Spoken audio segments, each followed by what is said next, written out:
We go into the mailbag next on the best television you never saw.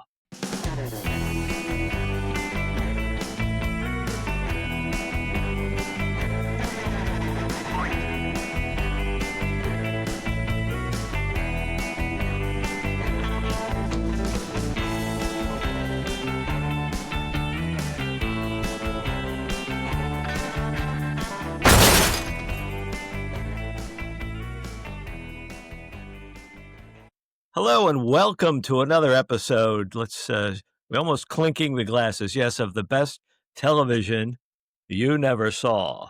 For this episode, we're going to delve into the mailbag to see the responses and some of the questions we got from our last episode on Randall and Hopkirk Presents. Or no, Randall and Hopkirk Deceased. That's probably the next question we'll get in the next episode. Why don't you know the names of the show you're doing? So here we have the mailbag. With Q, by the way. So anyway, here's the mailbag. We don't get that much mail, but let me reach into the mailbag. And, I personally like to be 3 or 4 people who left comments for us, and the vast majority who didn't. Probably the kind of coach. So let's. Are you ready, Professor? Our first bit of viewer mail. There seems to be many familiar guest roles, large and small, in Randall and Hopkirk. Who are some of the more notable ones? And that is sent in by Mary Roberts. Know that name. And why are you not Mary Roberts? Yes, actually, I do a very good impression of Lana Marcel, but enough of my hobbies. Yes. So yes, the many familiar guest roles, large and small. Would you care to comment on that? Well, there are quite a few, including some veterans. Possibly the oldest was Felix Aylmer, who goes back to pre-war films, and he always looked old. I don't think he was ever young. But by the time we read Hopkirk, he did look old. Sort of like Clive Dunn, who actually always played an old man, or very often. Well, more often than not. Although, of course, with Clive Dunn, it was a matter of policy, whereas I don't think Felix Aylmer could be anything but an old man as a young man. There's just something about him. But who else did we have in Randall and Hopkirk? Oh, boy, it's a very long list. We've got some interesting people. Bessie Love, who was actually probably older than Felix Aylmer. She goes back to silent pictures in America. And she'd been based in the UK since, I think, 1935 and had all manner of roles in film and TV. And she does a lovely turn as the psychiatrist patient with the hypnosis and that sort of thing. And Marty tries to deliver a message to Jeff, thinking that Jeff can no longer see and hear him. And of course, it's a fake Jeff who sends her away with a proverbial flea in her ear. But Bessie Love goes back to D.W. Griffith and people. So another fascinating, to me, guest artist. People who became far better known later on. David Jason, who was the magician's assistant, thought to be the murderer but wasn't. He was just up and coming at that time. This was around the time of Do Not Adjust Your Set, the nominal children's sketch show that he was in with some of the future Pythons. But he hadn't yet got to the star status that we know from later on, things like Only Fools and Horses and so on. So he's another. Andrew Sachs, small role as a broadcast commentator, long before he achieved eminence in 40 Towers, and some big names who were big names at the time. We had who do we have?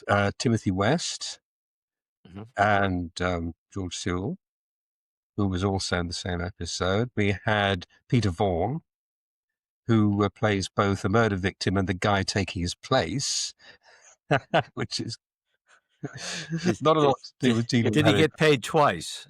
You wonder, don't you? Yeah. And could he file separate income taxes? Yeah, Groucho rides again. And of course, Caroline Blakiston, who same episode, same situation, supposed to be his wife. So and Philip Maddock, who is their accomplice and the assassin of the real people. And he was playing sort of in the type that we spoke about vis-a-vis Dad's Army, in as much as he had this reputation of playing somewhat, I don't want to say oily villains, but you know what I mean. He had this sort of sneaky way with him, and it was quite a ruthless baddie. That was the kind of thing he was doing, which is why it was so funny when he did this ruthless German in Dad's Army, because he was sending up his own image there, rather. But the wonderful thing, and around the same time, he turns it upside down in I probably mentioned this in a previous show, an early Thames TV drama series for children, older children, called oh crumbs! I had the block on the title the last time I mentioned it. This happened again. The Tyrant King. I don't know why I get a block on Tyrant King, and we spent almost the entire serial thinking he's the real bad guy after this group of children who means them no good. And of course, for the tag, it turns out he's the good guy after the real villain. It completely confounds expectations because we know the type that Philip Maddock is supposed to be playing, and they turn it around. So anyway, and of course, we can't forget the inimitable Ivor Dean. Ivor Dean as the wonderful Inspector Large, recycled from Inspector Teal in the same. They're practically identical. Yeah. It's one of the few things in Randall and Hopkirk that can honestly be called derivative, to be honest. But he was so good in the Saint or the neighbouring set that he was too good not to reuse in Randall and Hopkirk. It was ideal. The best of the police foils that Jeff Randall had to deal with. Wonderful. Well, Beady I hope that satisfies Mary Roberts. So let's reach into the bag. It's a long list, you know. I'd like to continue, but I think we have to move on. We have to move on. Let's see. This comes in slight smell of sea air. It says the Randall and Hopkirk locations always intrigued me. Some look like studio streets, other like genuine London locales. Where were they filmed? And that's coming to us from Captain John Zeloff. Right. I do wonder what prompts people to ask questions about locations, because I'm less curious about them than a lot of film fans and TV fans are. But I do know a bit about the Randall and Hopkirk locations. I suppose the good starting point here will be their respective homes. Marty Hopkirk's flat, where outside which he's murdered, is in Maida Vale, Lauderdale Road. And I believe those mansion flats are still there, haven't changed much. And Jeff Randall, who is supposed to be not too far away, given the speed he can get to the Hopkirk residence when needed, supposed to be not far away, a little bit further than it might seem to be the case, St. John's Wood High Street. And I think the pub nearby is still there as well, which I mentioned only because so many have vanished, frankly, these days. But yes, St. John's Wood High Street. And then there's the office, which is supposedly in Soho. And the view you get from the upstairs windows suggests a central London location. But the exteriors were not. They were taken in Harrow, in a block of shops that no longer exist, demolished some years ago to make way for a new development. I forget what's there now. But there's one little giveaway. There's a sort of ad hoarding visible to the left of the premises, which mentions a Harrow evening local paper, like Harrow Advertiser or something like that. So that's the giveaway that it's not really in central London. Not that those buildings are the sort you would see around Soho anyway. There's nothing in the Soho area that looks anything like those buildings. It looks like a suburban road. You see them cross the road sometimes, the cafe and something else there. The layout just isn't Soho, but people accepted it as being their West End offices. And it is pretty obvious when they're on a studio set or studio street. Oh yeah, because because they're narrow and there's nobody else on it. Yes, and sometimes they recur. I mean, there's one where it's the Saint of the Crescent. In one show, Money to Burn, I think it's a police station, and in another one, Never Trust a Ghost, which is the one with Peter Vaughan et al. It's the one where Marty, wandering the streets alone at night, materializes, but it's dressed differently, and it's a different different structure. It's the same crescent, same studio structure.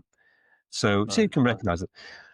A lot of what you see in the exteriors is what you'd find near to the Elstree studios themselves. Some of the studio buildings are used. Very often that you want something municipal or factory-like or whatever. Those are actually the studio buildings themselves. But of course, we do see in Just for the Record, the next door premises on fire. Mm-hmm. They went Yeah. out, ran out and filmed. Yeah, the place actually caught fire. Monty Berman said, "Oh look, get out there, and film this. We may find this useful." And of course, they did. Yeah. So it's extremely convenient for them, and quick thinking, planning ahead. So hope that satisfies Captain Zeloff and everyone on the SS Moana.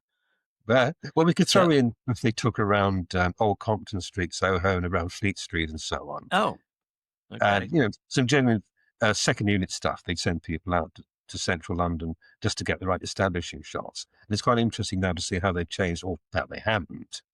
But that's another topic entirely. But some back projections. We generally went to around Lambeth Palace way for when Jeff get clonked with the Houses of Parliament in the background. Yes. And that's quite interesting about how things have changed or not, because at one point you see behind them this great sweeping long government building, and it's not there anymore. I actually went in there, and when I was very young, I briefly had a civil service job. I got sent over there one day to take some documents across, and I had to go to this vast building. It did take a while to get around the joint. But I remember that building. It was demolished. I don't know how long ago, but there's something else there now. But seeing it now in this Randall and Hopkirk episode takes me back to the day I had to navigate its vast corridors. And hopefully you didn't get knocked on the head. No, it felt as bad as that, actually. I didn't enjoy the experience. But I might have been better off if I had got conked, actually. I might have not had to be conscious. Let's see. What do we have next? Come home, Nellie. All is forgiven. No, I don't think that's. I don't think. Let me go into the bag for another one. Now, let's see. Were all the Randall and Hopkirk episodes screened at the same time throughout Britain? By the way, I think this podcast is dynamite. Sincerely, MLJ Keck. Fine. Well, yes, they were a mess. The transmission order was a complete mess. The only region that showed all of them uninterruptedly with, I think, was the intended sequence, was London. Everywhere else, they were going out on different nights, they were in a different order, and a different starting time, different times of the evening too, I think, but also some of them didn't start until weeks later. In some regions, they held off, I think, for some months, and I don't think that the whole of the country, whole of Great Britain, got to see all of them until probably sometime into about 1971. And this was a show that made its debut in most regions in September of 1969. This was because of the nature of ITV as it then was. It was, for those who weren't living in Britain at the time or at all, commercial TV, it was just one channel, ITV. And it was broken up into a fairly large number of franchises around the United Kingdom. And there was a fair degree of autonomy to each of those regions. And they would opt to take a certain show, or they might not. Some shows never seen in some regions, some were only seen in certain regions. And while a certain number of shows were networked, so the whole lot took them simultaneously, an awful lot of them weren't. Fans of At Last, the 1948 show, for example, the best place to see all that was in London. A friend of mine on the South Coast didn't see any of them because they weren't shown there. I forget which region it was under. It was not, maybe in Southern, maybe not. I don't remember. I think Southern had them, but somewhere didn't have. Yeah. Was that a case of they just didn't think it would play in the region, or they had something more local that they thought would be of more interest? I've never been too sure, but I got the impression that as had been the case at the beginning of production, there were those who thought it was a sensitive subject, a topic. It's all about death. Mm. And I think some of the regions fought shy of it. They thought it was perhaps in Julia's taste, but they were nervous about it, I think. And so there were those that held off from running it. Whether it's that reason or not, I couldn't tell you. But there were some regions that held off showing it for quite some time. And so they didn't even necessarily keep it the same order, but there was certainly staggered between regions. And I don't think that helped the show's popularity. Yeah. It was And I popular. think we talked about that could have contributed to the fact that, it didn't establish its popularity enough to warrant a second series. Yeah, it's, opinions differ as to the reasons for that, but they were certainly not getting the unqualified success they'd hoped for with it. And because the regions were messing it about. Even London, which messed around with it the least, shifted the transmission night halfway through the run. It went from Sunday to Friday. And Sunday at 7:25 was going to get a far bigger audience than Friday at the same time, or 7, whatever it was. It was early evening on Friday. People had more time to have other things to do on a Friday evening, or they're about to be doing them early in the evening. So I think in a way that was kind of an admission that maybe it wasn't getting the ratings they'd hoped. Being sent sideways in any sense in the schedules is not a good sign. The worst is being moved to late night. At least it didn't get that. But they did that with The Strange World of Gurney Slade. They moved that from peak time to, very late evening. Thinking, oh, well, nobody's going to watch this anyway. Let's just pass them that quietly. And I could name a few other more recent shows they did that to. So that Randall and Hopkirk didn't get that, but it was still not, a good indication. And I sometimes wonder, though, if that appearance they did on The Golden Shot, which I think was about April 1970, was either an attempt to boost interest in a show that wasn't quite getting the viewers, or what? Because from where I was in London, the run had recently completed, and as far as I was aware, it had been a successful show because you'd only go by your own immediate environment, and all the people I knew thought it was great. It was a very popular show among the people I knew, and I saw this as a celeb appearance of familiar characters from a show that was popular, hence them doing it. I should explain that the Golden Shot was a game show. Mm-hmm. At that time fronted by comedian and writer Bob Monkhouse, who was the host for much of his life, not all of it. And they had Mike Pratt, Kenneth Cope, and Annette Andre as guests on the show. And I think Annette Andre, I'm going by very fragile memory and what I've seen online. I should say that somebody appears to have made the script of this show available, but I hadn't seen it. So if you've got that and I'm wrong, apologies here. We'll get another letter. So there'll be another one. I think Annette Andre may have deputised for the regular girl who kept the scores and things. Oh God, I don't know, Anne Aston. But Mike Pratt and Kenneth Cope turned up as Randall and Hopkirk. Kenneth Cope had the white suit, which presumably had to salvage for having wrecked it at the end of shooting. Various suits. But they had this thing where they were talking to Monkhouse, the host, and at the end of it, there was a sort of snap of the fingers, and they both disappeared. and then they reappeared a moment later, as when Marty says to Jeff, "Where did you learn to do that?" And the reply is, "Well, after 26 shows with you, I just picked it up." Oh, and they went again. And Monkhouse went straight to camera and just said, "Now, this is a live show, ladies and gentlemen. How did we do that?" Well, actually, I worked out how they did it, but it was very impressive in 1970. But it was a live show, and that was a very good bit of trick work. Well, that answers one of the other questions that we had. Did Kenneth Cope and Mike Pratt do anything to publicize the show? And that was sent in by Sneed Hearn. Sneed Hearn. Ah, yes. The name to me. Well, actually, this just tied to the point I was uh, going to lead into, which was why they did it. Because at the time, and like I said, it just seemed like a guest appearance by famous characters from a popular show. But at this distance, being aware of its fragmented nature and the fact that it was still being shown in different regions, not necessarily getting the audience, was this a way of trying to promote it, not commemorating it as it seemed to me at the time, but actually trying to gain more viewers for its continued showings around the different regions?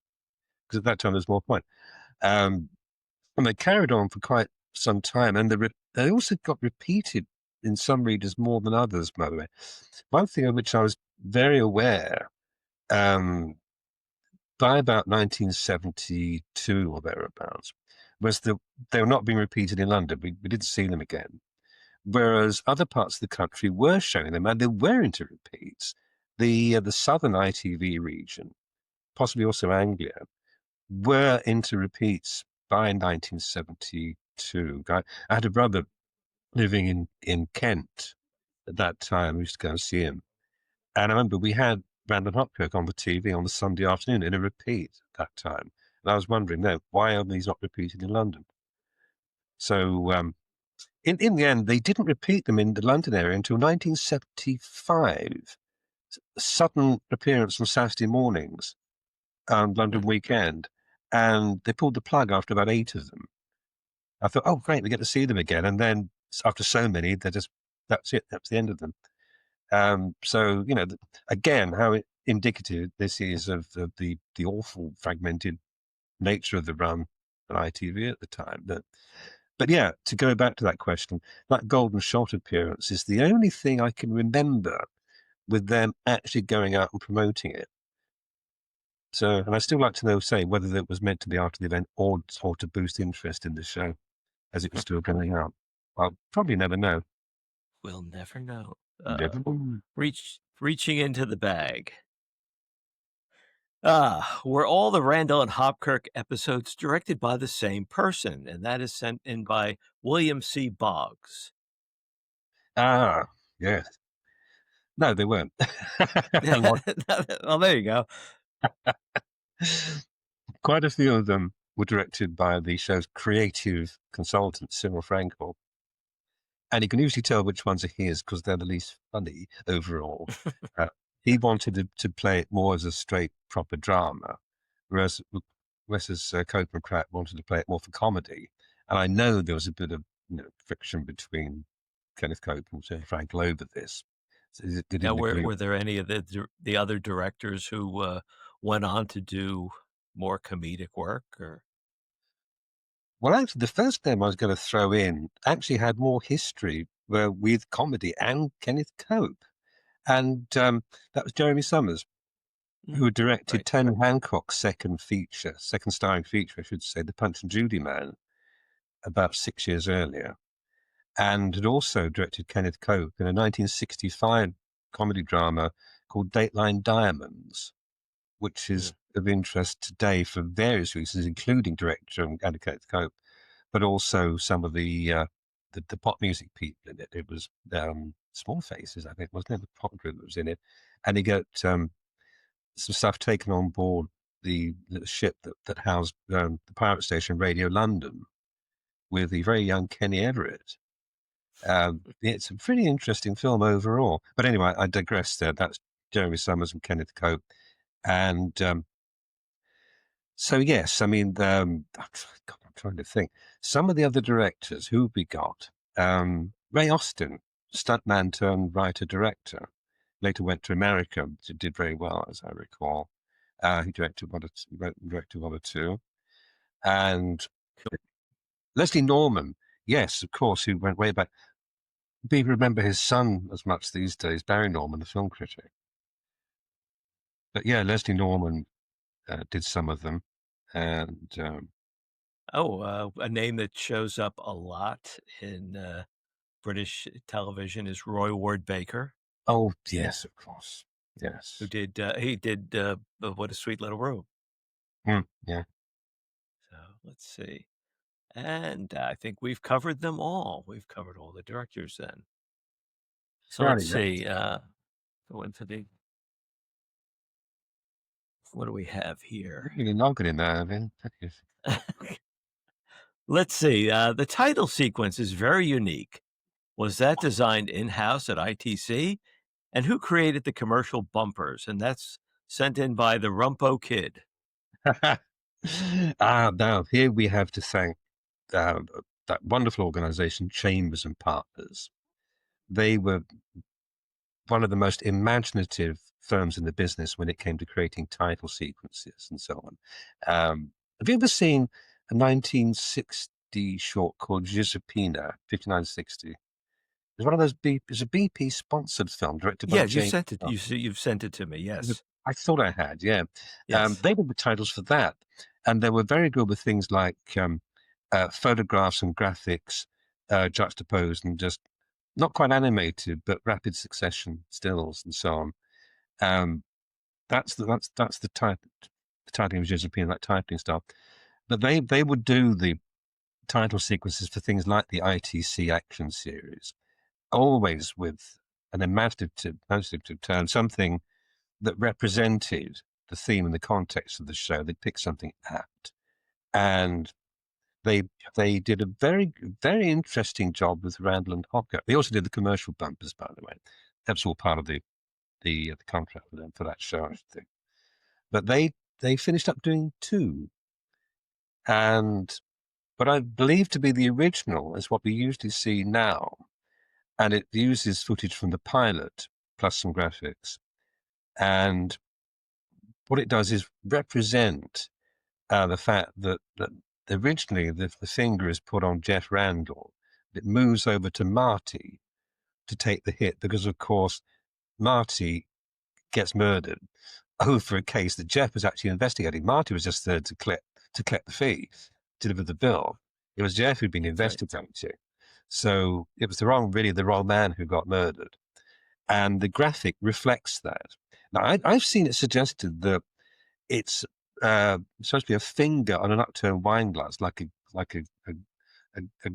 ghost moving a glass on a Ouija board or whatever it is. The move to different letters and things. I never thought it as that. I thought it was putting the finger on and in a sort of like a telescopic sight, not meant to be a glass. That's what it looks more like to me. So anyway, and of course then it cuts to Marty getting killed. So that sort of sets up what's supposed to have happened, but it's not very specific. And what viewers saw when the shows originally went out was a second title sequence, again drawn from the pilot, with the graveyard scene, and also the whole setup is explained in voiceover that Marty's a ghost and only Jeff can see and hear him, and it's established that Jean's the widow and so on. So it sets it up for new viewers, and there's been some debate as to which was the original, which is the replacement, and the one we usually see now, I think, is the original. In fact, when the shows were revived in the late 80s, a lot of people, myself included, were surprised to see a different title sequence. We'd never seen this before. And I think what it was that was what was in the negative. And the more explanatory version was physically spliced into the prints distributed to television. And the fact that that's the second version is also backed up by the fact that the US title sequence was also based on that. The same basic element, but with the titling altered. My partner, the ghost. My partner, the ghost. Yeah. Well, that suggests that that was the second version of this. And I do wonder actually, what other things happened to the negative when they were revived, the negatives.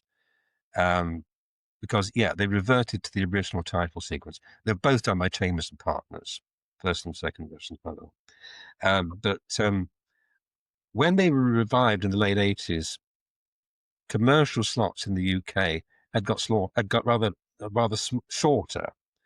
When they were first shown, we were looking at maybe 50 minutes of actual program, 10 minutes of ads in total, maybe even 52 minutes of programming. By 1987, 8, whatever it was, they were allowing longer commercial breaks. And so a commercial hour was more likely to be something between 46 and 48 minutes. And I don't know this. I can't prove this, but I do wonder if they were actually abridged somewhat. I read somewhere that they had been, but the implication that the ITV network had actually physically cut the prints to lose 2 minutes on those revival copies. There's no evidence on those. I saw them all more than once, and with an ITV splice for time, you would see it. There would be these awful tape splices that were done across the frame. You could see them, and they'd be a click. There were none of those, and I do wonder if they actually did trim the negatives before making the prints, knowing that they had to be shorter for the new commercial slot, and if there are some things that are not there anymore that were in the original prints. I mean, the only example I can think of now is a bit of business in a library, which I take to have been Who Killed Cock Robin. I can't think of any other episode where this would fit, but it's Marty in somebody's library with a book in front of him. And of course, he can't touch anything, he can't physically move anything. And he's reading the book, he's turning the page by a gesture of the head. He's like this. He's like that. And I've always remembered this, but we don't see it now. And I wonder if that may have succumbed to cuts when they were revived later on. And if that is true, where are the trims? Do they still exist? But I can't say for sure. Well, we've got there's one more thing in here. What is? Oh my goodness. Well, we won't go into that. No, there's enough of that then. No. There's nothing I can say to that.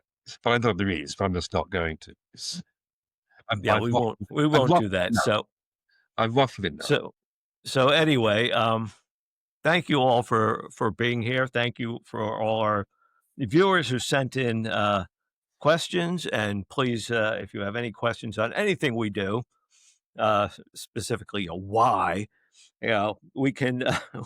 I often wonder. We don't know that one, so don't ask. So, but please remember to hit subscribe and stay tuned, because we'll be back soon with more television, or no, more of the best television you never saw, and maybe someday we'll get the title correct. Well, you never know. We'll keep practicing. We could do it.